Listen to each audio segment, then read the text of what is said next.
ہاتھ کی گردشی حرکت میں وہی محبت تھی جو کبھی الفاظ کی محتاج نہیں رہی۔ بام ملتے ملتے اس کی نظریں امی کے چہرے پر جم گئیں، ایک ایسا چہرہ جس پر پریشانی کی لکیریں عمر سے کئی زیادہ تھیں۔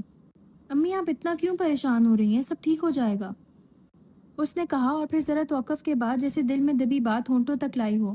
اور ویسے بھی اگر وہ اپنے قدم پیچھے نہیں لے رہی تو پھر آپ بھی اپنی ضد چھوڑ دیں۔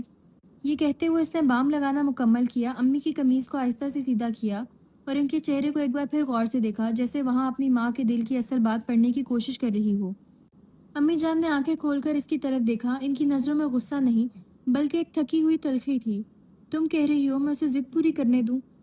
کاش تم دیکھ پاتی کہ اسے روکنے کے لیے مجھے اپنے دل پر کیا قیامت گزارنی پڑ رہی ہے۔ وہ تڑپ رہی ہے تو تکلیف مجھے بھی ہو رہی ہے، میں صرف اس کے آنے والے کل کے لیے جلاد بنی بیٹھی ہوں۔ ارسلہ کے ہاتھ ایک لمحے کو ساکت رہ گئے، بستر کے کنارے پر بیٹھی وہ خاموش ہو گئی، جیسے پہلی بار اسے امی کے غصے کے پیچھے چھپا وہ زخم نظر آیا ہو جو برسوں سے سختی کے پردے میں ڈھکا رہا۔ ابھی امی کے الفاظ ہوا میں ہی معلق تھے کہ کمرے کے دروازے پر سمیع اللہ کی سسکیاں بلند ہوئیں۔ وہ روتا ہوا اندر آ گیا تھا۔ ارسلہ نے فوراً جھک کر اسے گود میں اٹھا لیا اور اپنے کندھے سے لگا کر ہولے ہولے اس کی پیٹھ تھپکنے لگی، مگر اب بھی اس کی نظریں امی کے چہرے پر ٹکی تھیں۔ روتے ہوئے سمیع اللہ کو ارسلہ نے دوسرے کندھے پر منتقل کیا اور امی کے بستر کے قریب بیٹھتے ہوئے امی کا ہاتھ تھام لیا۔ امی آپ کا ڈرنا بجا ہے، مگر یہ بھی دیکھیں کہ زمانہ کس رفتار سے آگے بڑھ رہا ہے۔ اب تو یہ ویڈنگ پلانر کا کام بہت عام ہو چکا ہے، لڑکیاں بڑے بڑے دفتر چلا رہی ہیں۔ ہمیں اپنی سوچ کو وسعت دینی ہوگی، ابیہ کو اجازت دے دیجیے اور خوف کو دل سے نکال دیں۔ ارسلہ اپنی ماں کو مطمئن کرنا چاہتی تھی کیونکہ وہ ابیہ کا جنون دیکھ چکی تھی اور کہیں نہ کہیں اسے لگ رہا تھا کہ شاید اسے اپنی بہن کے خواب پورا کرنے کے لیے اس کا ساتھ دینا چاہیے۔ مگر امی جان کا غصے سے تپتا ہوا چہرہ یہ ثابت کر رہا تھا کہ انہیں ارسلہ کی بات اچھی نہیں لگ رہی، یا انہیں امید نہیں تھی کہ وہ کچھ ایسا بول سکتی ہے۔ انہوں نے اپنا ہاتھ ارسلہ کی گرفت سے کھینچ لیا۔ سوچ وسیع کرنے اور اندھے جنون کو اجازت دینے میں فرق ہوتا ہے۔ یہ چمکدار دفاتر اور تیزی سے چلتا زمانہ کل اس کے آنسو پہنچنے نہیں آئیں گے۔ میں اس کی دشمن نہیں، اس کے مستقبل کی خاطر دیوار بنی کھڑی ہوں، اور تم اس کی احمقانہ سوچ کو ترقی کہہ کر اس کی تباہی کا تماشا دیکھنا چاہتی ہو۔ ان کی آواز آخری جملے پر ذرا لرز گئی۔ اللہ نہ کرے امی کہ میں اپنے بہن بھائیوں کا تماشا دیکھوں۔ ماں کی تلخ بات ارسلہ کے دل پر تیر کی طرح لگی تھی، مگر وہ تو فرمانبردار بیٹی تھی جس نے ہوش سنبھالنے سے آج تک کبھی ماں کے آگے زبان نہیں کھولی تھی۔ اس نے گہرا سانس لیا اور اپنے لہجے کو دھیما رکھتے ہوئے کہا، خیر جو آپ کو اور رضا بھائی کو بہتر لگے وہی کیجیے۔ مجھے تو یہی لگ رہا تھا کہ ہم ابیہ کا ساتھ دینا چاہیے کیونکہ وہ اب رکنے والی نہیں ہے۔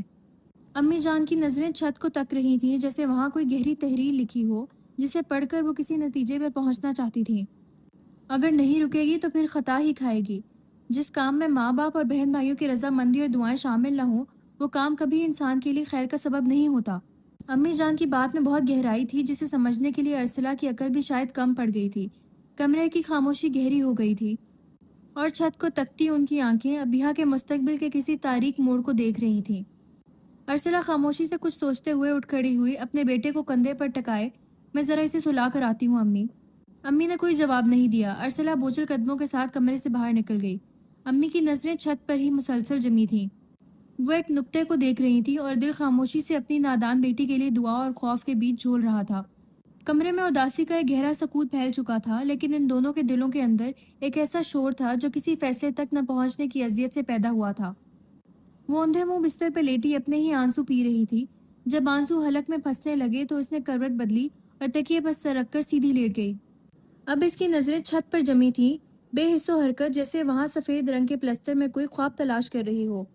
رونے نے اس کی آنکھوں کو خون کی طرح سرخ کر دیا تھا اور گھنی پلکوں پر ٹھہرے آنسو موتیوں کی طرح چمک رہے تھے، ایسی چمک جو دکھنے میں بہت خوبصورت لگے مگر اس کے پیچھے درد کی ایک پوری کہانی چھپی ہو۔ وہ خوبصورت تھی اور سچی بات یہ ہے کہ حد سے زیادہ خوبصورت تھی، ایسا حسن جس پر زمانے کا رشک کرنا واجب ہو جائے اور جس سے دیکھنے والے کو کہیں نہ کہیں خوف بھی آئے۔ یہی وہ خوف تھا جس کی گرفت میں اس کی امی جکڑی ہوئی تھی اور جس کی وجہ سے وہ اسے ویڈنگ پلانر بن کر باہر نکلنے کی اجازت نہیں دے رہی تھی۔ وہ اسے دنیا کے اس میلے کی نظر نہیں کرنا چاہتی تھی۔ وہ بچپن سے اس قدر حسین تھی کہ امی کو اکثر گمان ہوتا تھا کہ ابیہ انور ان کے آنگن کی اولاد ہو ہی نہیں سکتی۔ وہ سب بہن بھائیوں سے بالکل جدا تھی، دودھ جیسی گوری اور نکھری رنگت، تیکھے نین نکوش، اور وہ لمبے گھنے بال جن کے ہلکے ہلکے کرلی بل اس کے چہرے پر آ کر بکھر جاتے تھے۔ امی کو ہمیشہ اس کی خوبصورتی سے ڈر لگتا تھا کیونکہ برسوں کا تجربہ یہی سکھاتا ہے کہ جب حسن حد سے زیادہ بڑھ جائے تو وہ اپنے ساتھ اکثر تباہی کی کہانی بھی لکھ لاتا ہے۔ چھت کو تکتے تکتے اس کی آنکھوں کے سامنے وہی پرانا مانوس خواب پھر سے جاگ اٹھا۔ رنگ برنگے کارڈز، سنہری روشنیاں، وہ فانوس جو کبھی صرف کاغذ پر تھا، اور اسی خواب کے عین سامنے کھڑی تھی وہ دیوار جس کا نام محبت بھی تھا اور پابندی بھی۔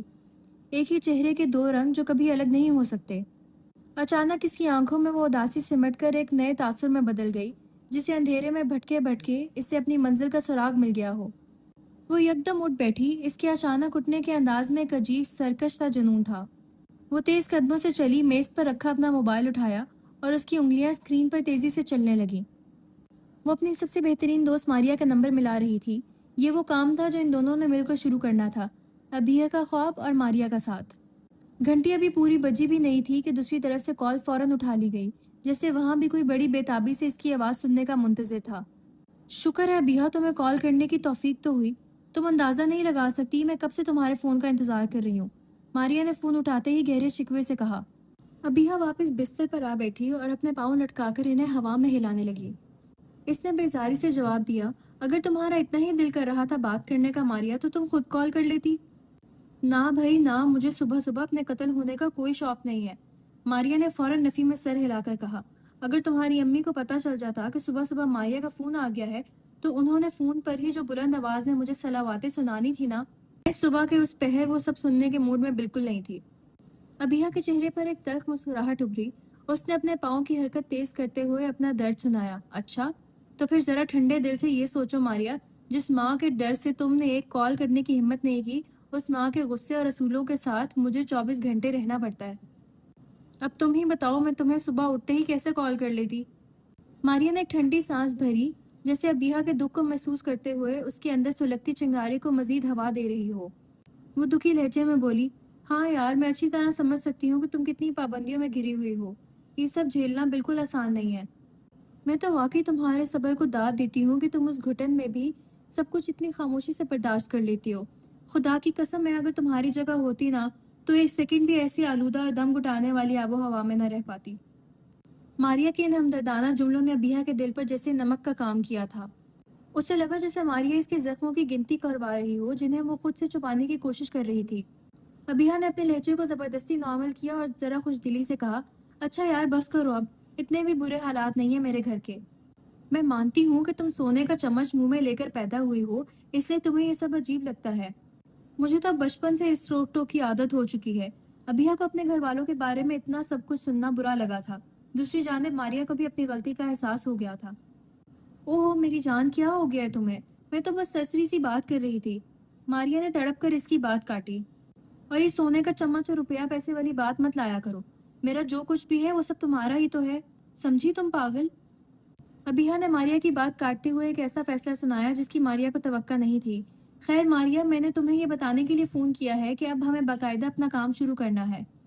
تم رقم کا بندوبست کر لو، تم اچھی طرح جانتی ہو کہ فی الحال میرے پاس لگانے کو ایک پھوٹی کوڑی بھی نہیں ہے، مگر اب ہم یہ کام فائنل شروع کر رہے ہیں۔ ابیہ کا یہ دو ٹوک فیصلہ سن کر دوسری جانب کچھ دیر کے لیے بالکل خاموشی چھا گئی۔ فون پر ایک گہرا سناٹا طاری ہو گیا۔ کیا ہو گیا ہے؟ مر تو نہیں گئی ہو؟ کچھ جواب تو دو، ابیہ اس کی حیرانگی والی خاموشی پر چڑھ کر بولی۔ دوسری جانب سے ماریا گہری سانس لے کر ہنسی۔ اللہ کی بندی، بات تم نے خود مرنے والی کی ہے۔ مجھے تو لگتا ہے کہ میں خوشی سے مر جاؤں گی، یا پھر اگر یہ خواب ہوا اور ٹوٹ گیا تو مجھے صدمہ لگے گا کہ میری یادداشت چلی جائے گی۔ ماریا بولے جا رہی تھی اور ابیہ فون کان سے لگائے نفی میں سر ہلا رہی تھی۔ زیادہ ڈرامے کرنے کی ضرورت نہیں ہے ماریا، جو میں نے کہا ہے مجھے بس اس کا سیدھا جواب دو۔ یار اس میں جواب والی کون سی بات ہے؟ تمہارے لیے تو میری جان بھی حاضر ہے، اور پیسوں کا کیا ہے؟ میں نے تو شروع دن سے کہا تھا کہ ساری رقم میں لگاؤں گی۔ بس تو مجھے یہ بتاؤ کہ سچ میں تمہیں گھر سے اجازت مل گئی ہے؟ ماریا نے اپنے لہجے کو سنجیدہ کرتے ہوئے جیسے بات کی تصدیق کرنے کی کوشش کی۔ اب تو اجازت انہیں خود ہی دینی پڑے گی۔ ابیہ کے لہجے میں ایک عجیب سا سرد پن تھا۔ مطلب کیا کرنے والی ہو تم ابیہ؟ ماریا گڑبڑا گئی۔ وہ میں تمہیں بعد میں بتاؤں گی، فی الحال تم اپنی تیاری شروع کرو۔ ارے بھائی، میری تیاری تو پہلے ہی پوری ہے، میں ابھی سے کام شروع کرتی ہوں۔ ماریا خوشی سے چہکی۔ لیکن آفس دیکھنے کے لیے تو تمہیں آنا پڑے گا نا؟ بہت اچھی لوکیشن پر میں نے ایک جگہ دیکھ لی ہے، اب تم خود آؤ، دیکھو اور فائنل کرتے ہیں۔ ٹھیک ہے، میں 2 بجے تک وہاں آ جاؤں گی۔ ابیہ نے بات فائنل کرتے ہوئے فون بند کیا اور اسے بستر کے دوسرے کونے پر اچھال دیا۔